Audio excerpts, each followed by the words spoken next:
सभी भाई बहनों को प्रणाम। आज शुभ नवरात्रि का षष्ठी है। आप सब लोग को आज मैं क्या हूँ गुरुदेव के साहित्य का आज का वाचन आपको सुनाते हैं। आप ध्यान से सुने और अपने प्रियजनों को अवश्य भेजें ताकि वो समझ सकें कि वास्तविकता क्या है। ये दूसरा अध्याय है, आप सुने। नामात्मा प्रवचनेन लभ्यो न मेधया न बहुना श्रुतेन। शास्त्र कहता है कि यह आत्मा प्रवचन, बुद्धि या बहुत सुनने से प्राप्त नहीं होती। प्रथम अध्याय को समझ लेने के बाद आपको इच्छा हुई होगी कि उस आत्मा का दर्शन करना चाहिए जिसे देख लेने के बाद और कुछ देखना बाकी नहीं रह जाता। यह इच्छा स्वाभाविक है। शरीर और आत्मा का गठबंधन कुछ ऐसा ही है जिसमें जरा अधिक ध्यान से देखने पर वास्तविक झलक मिल जाती है। शरीर भौतिक स्थूल पदार्थों से बना हुआ है, किंतु आत्मा सूक्ष्म है। पानी में तेल डालने पर वह ऊपर ही उठ जाता है। लकड़ी के टुकड़े को तालाब में कितना ही नीचा पटको वह ऊपर को ही आने का प्रयत्न करेगा, क्योंकि तेल और लकड़ी के परमाणु पानी की अपेक्षा अधिक सूक्ष्म हैं। गर्मी ऊपर को उठती है, अग्निलपटें ऊपर को ही उठेंगी। पृथ्वी की आकर्षण शक्ति और वायु का दबाव उसे रोक नहीं सकता। आत्मा शरीर की अपेक्षा सूक्ष्म है, इसीलिए वह इसमें बधी हुई होते हुए भी इसमें पूरी तरह घुल मिल जाने की अपेक्षा ऊपर उठने की कोशिश करती रहती हैं। लोग कहते हैं कि इंद्रियों के भोग हमें अपनी ओर खींचे रहते हैं, पर यह बात सत्य नहीं है। सत्य के दर्शन कर सकने की योग्य सुविधा और शिक्षा प्राप्त न होने पर झक मारकर अपनी आंतरिक प्यास को बुझाने के लिए मनुष्य विषय भोगों की कीचड़ पीता है। यदि उसे एक बार भी आत्मानंद का चस्का लग जाता तो दर दर पर क्यों धक्के खाता फिरता। हम जानते हैं कि इन पंक्तियों को पढ़ते समय आपका चित्त वैसी ही उत्सुकता और प्रसन्नता का अनुभव कर रहा है जैसी बहुत दिनों से बिछड़ा हुआ परदेसी अपने घर कुटुंब के समाचार सुनने के लिए आतुर होता है। यह एक मजबूत प्रमाण है जिससे सिद्ध होता है कि मनुष्य को आंतरिक इच्छा आत्मस्वरूप देखने की बनी रहती है। शरीर में रहता हुआ भी वह उसमें घुल मिल नहीं सकता, वरन उचक उचक कर अपनी खोई हुई किसी चीज को तलाश करता है। बस वह स्थान जहाँ नटकता है यही है। उसे यह याद नहीं आती कि मैं क्या चीज़ ढूंढ रहा हूँ, मेरा कुछ खो गया है, इसका अनुभव करता है। खोई हुई वस्तु के अभाव में दुख पाता है, किंतु माया जाल के पर्दे से छिपी हुई चीज़ को नहीं जान पाता। चित्त बड़ा चंचल है, घड़ी भर भी एक जगह नहीं ठहरता। इसकी सब लोग शिकायत करते हैं, परंतु कारण नहीं जानते कि मन इतना चंचल क्यों हो रहा है। वह अपनी खोई हुई वस्तु के लिए हाहाकार मचा रहा है। कस्तूरी मृग को कोई अद्भुत गंध पाता है और उसके पास पहुंचने के लिए दिन रात चारों ओर दौड़ता रहता है। क्षण भर भी उसे विश्राम नहीं मिलता। यही हाल मन का है। यदि वह समझ जाए कि कस्तूरी मेरी नाभि में रखी हुई है तो वह कितना आनंद प्राप्त कर सके और सारी चंचलता भूल जाए। यदि वह समझ जाए कि कस्तूरी मेरी नाभि में रखी हुई है तो वह कितना आनंद प्राप्त कर सके और सारी चंचलता भूल जाए।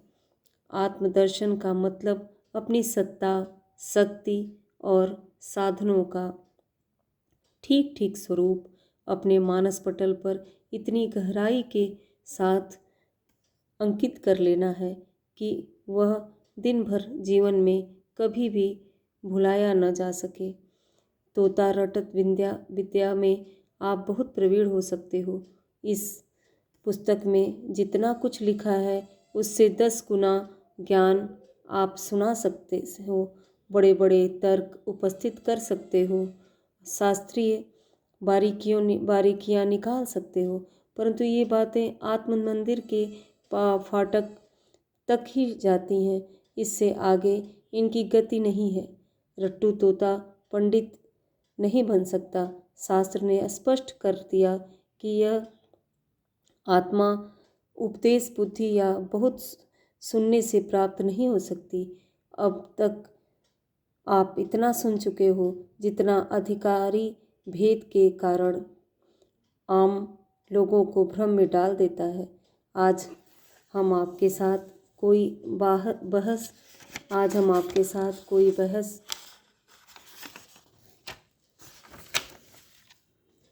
करने उपस्थित नहीं हुए हैं। यदि आपको यह विषय रुचिकर हो और आत्मदर्शन की लालसा हो तो हमारे साथ चले आओ, अन्यथा अपना मूल्यवान समय नष्ट मत करो। आत्मदर्शन की सीढ़ियों पर चढ़ने से पहले सर्वप्रथम समतल भूमि पर पहुंचना होगा। आत्मदर्शन की सीढ़ियों पर चढ़ने से पहले सर्वप्रथम समतल भूमि पर पहुंचना होगा। जहां आज आप भटक रहे हो वहां से लौट जाओ और उस भूमि पर स्थित हो जाओ जिसे प्रवेश द्वार कहते हैं। मान लो कि आपने अपने अन्य सब ज्ञानों को भुला दिया है और नए सिरे से किसी पाठशाला में भर्ती होकर क ख ग सीख रहे हो। इसमें अपमान मत समझो। आपका अब तक का ज्ञान झूठा नहीं है। आप उर्दू खूब पढ़े हो और यदि हिंदी द्वारा भी लाभ प्राप्त करना चाहो तो एकदम उसका दर्शन शास्त्र नहीं पढ़ने लगोगे, वरन वर्णमाला ही से आरंभ करोगे। हम अपने आदरणीय और ज्ञानी जिज्ञासुओं की पीठ थपथपाते हुए 2 कदम पीछे लौटने को कहते हैं। क्योंकि ऐसा करने से वे प्रथम सीढ़ी पर पांव रख सकेंगे और आसानी एवं तीव्र गति से ऊपर चढ़ सकेंगे। आपको विचार करना चाहिए कि जब मैं कहता हूँ तब मैं का क्या अभिप्राय होता है। आपको विचार करना चाहिए कि जब मैं कहता हूँ तब मैं का क्या अभिप्राय होता है। पशु पक्षी तथा अन्य अविकसित प्राणियों में यह मैं की भावना नहीं होती। भौतिक सुख दुख का तो वे अनुभव करते हैं, किंतु अपने बारे में कुछ अधिक नहीं सोच सकते। गधा नहीं जानता कि मुझ पर किस कारण बोझ लादा जाता है, लादने वाले के साथ मेरा क्या संबंध है, मैं किस प्रकार का अन्याय का शिकार बनाया जा रहा हूँ। वह अधिक बोझ लद जाने पर कष्ट का और हरी घास मिल जाने पर शांति का अनुभव करता है, पर हमारी तरह नहीं सोच सकता। इन जीवों में शरीर ही आत्मस्वरूप है। क्रमशः अपना विकास करते करते मनुष्य आगे बढ़ाया है। फिर भी कितने मनुष्य हैं जो आत्मस्वरूप को जानते हैं। तोते रटंत दूसरी बात है। लोग आत्मज्ञान की कुछ चर्चा को सुनकर उसे मस्तिष्क में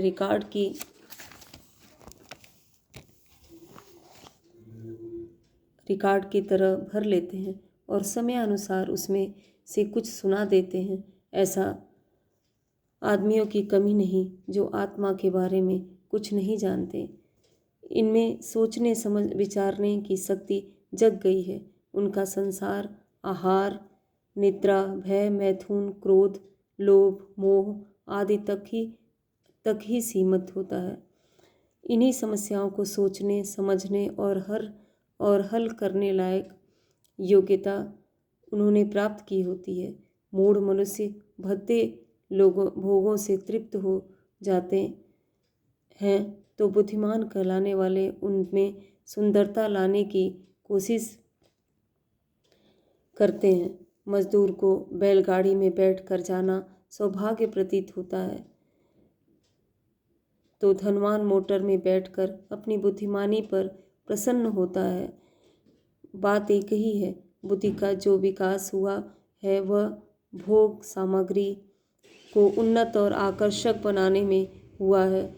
समाज के अधिकांश सभ्य नागरिकों के लिए वास्तव में शरीर ही आत्मस्वरूप है। धार्मिक रूढ़ियों का पालन मन संतोष के लिए वे करते रहते हैं, पर उससे आत्मज्ञान का कोई संबंध नहीं है। लड़की के विवाह में दहेज देना पुण्य समझा जाता है, पर ऐसे पुण्य कर्मों से ही कौन मनुष्य अपने उद्देश्य तक पहुंच सका है।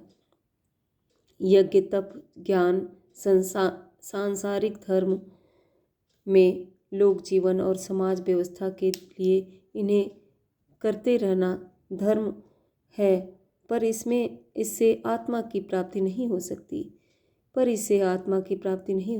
आत्मा इतनी सूक्ष्म है कि रुपया, पैसा, पूजा पत्री, दान, मान आदि बाहरी वस्तुएं उस तक नहीं पहुंच सकती। फिर इनके द्वारा उसकी प्राप्ति कैसे हो सकती है?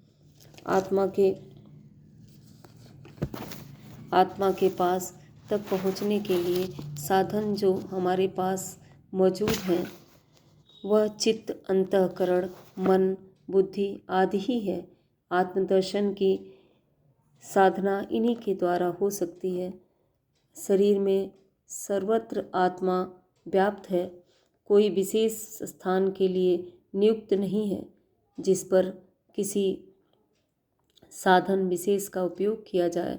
जिस प्रकार आत्मा की आराधना करने में बुद्धि आदि ही समर्थ हो सकते हैं, उसी प्रकार उनके स्थान और स्वरूप का दर्शन मानस लोक में प्रवेश करने से हो सकता है। वह मानसिक लोक भी स्थूल लोक की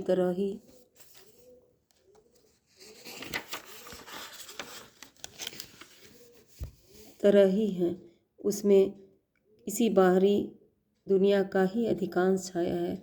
अभी हम कल करों का विचार कर रहे हैं, अभी हिमालय पहाड़ की सैर करने लगे। अभी जिनका विचार किया था वह स्थूल कलकत्ता और हिमालय नहीं थे।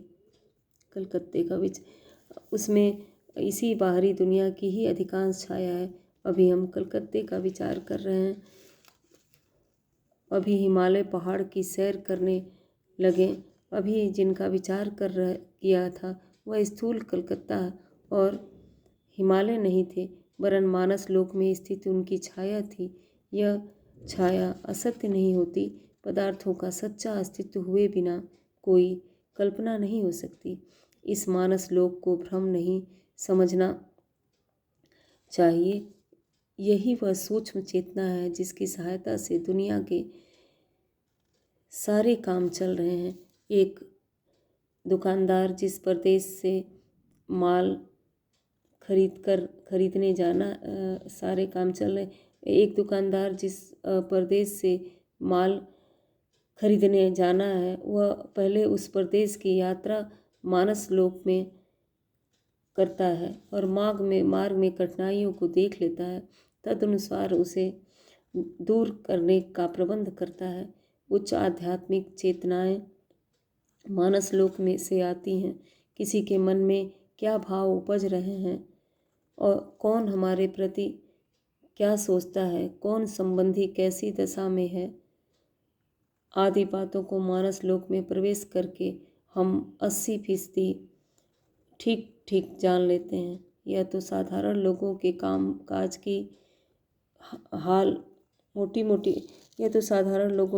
काज की मोटी मोटी बातें हुई।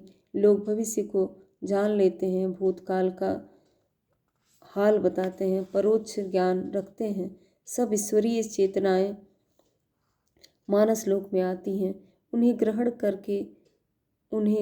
करके जीव द्वारा प्रकट कर दिया जाता है। यदि यह मानसिक इंद्रियां न होती तो मनुष्य बिल्कुल वैसा ही चलता फिरता पुतला हुआ होता जैसा यांत्रिक मनुष्य विज्ञान की सहायता से यूरोप और अमेरिका में बनाए गए हैं। 10 सेर मिट्टी और 20 सेर पानी के बने हुए इस पुतले की आत्मा और सूक्ष्म जगत से संबंध जोड़ने वाली चेतना यह मानस लोक ही समझनी चाहिए। अब हमारा प्रयत्न होगा कि आप मानसिक लोक में प्रवेश कर चलो और वहाँ बुद्धि के दिव्य चक्षुओं द्वारा आत्मा का दर्शन और अनुभव करो। यही एक मार्ग दुनिया के संपूर्ण साधकों का है। तत्व दर्शन मानस लोक में प्रवेश करके बुद्धि की सहायता द्वारा ही होता है। इसके अतिरिक्त आज तक किसी ने कोई और मार्ग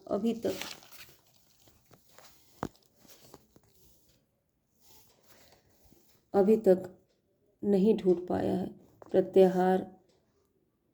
प्रत्याहार, धारणा, ध्यान और समाधि ही योग की उच्च सीढ़ियाँ हैं। आध्यात्मिक साधक योगी यम, नियम, आसन, प्राणायाम अनेक प्रकार की क्रियाएं करते हैं। हठ योगी नीति, धोती, बस्ती, ब्रजोली आदि करते हैं। अन्य मतावलंबियों की साधनाएं अन्य प्रकार की हैं। ये सब शारीरिक कठिनाइयाँ को दूर करने के लिए हैं, शरीर को स्वस्थ रखना। इसीलिए जरूरी समझा जाता है कि मानसिक अभ्यासों में गड़बड़ी न हो। हम अपने साधकों को स्वस्थ शरीर रखने का उपदेश करते हैं। आज की परिस्थितियों में उन उग्र शारीरिक व्यायामों की नकल करने में हमें कोई विशेष लाभ प्रतीत नहीं होता।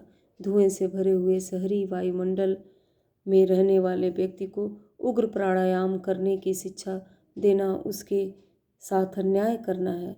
फल और मेवे खाकर पर्वत प्रदेशीय नदियों का अमृत जल पीने वाले और इंद्रिय भोगों से दूर रहने वाले स्वस्थ साधक हठ योग के जिन कठोर व्यायामों को करते हैं उनकी नकल करने के लिए यदि आपसे कहें तो हम एक प्रकार का पाप करेंगे और बिना वास्तविकता को जाने उन शारीरिक तपों में उलझने वाले साधक उस मेढकी का उदाहरण बनेंगे जो घोड़ों को नाल ठुकवाते देखकर आपे से बाहर हो गई थी और अपने पैरों में भी वैसी ही कील ठुकवाकर मर गई थी। स्वस्थ रहने के साधारण नियमों को सब लोग जानते हैं, उन्हें ही कठोरतापूर्वक पालन करना चाहिए। यदि कोई रोगी हो तो किसी कुशल चिकित्सक से इलाज कराना चाहिए। इस संबंध में एक स्वतंत्र पुस्तक प्रकाशित करेंगे, पर इस साधन के लिए किसी ऐसी शारीरिक योग्यता की आवश्यकता नहीं है जिसका साधन चिरकाल में पूरा हो सकता हो। स्वस्थ रहो, प्रसन्न रहो, बस इतना ही काफ़ी है। सबको प्रणाम। अगले दिन का वाचन कल फिर से डालेंगे। आप सबको कोटि कोटि प्रणाम। अपने प्रियजनों को भेजें और ताकि उनको सत्य क्या है ये समझ में गुरुदेव के साहित्य से अवश्य आ जाए।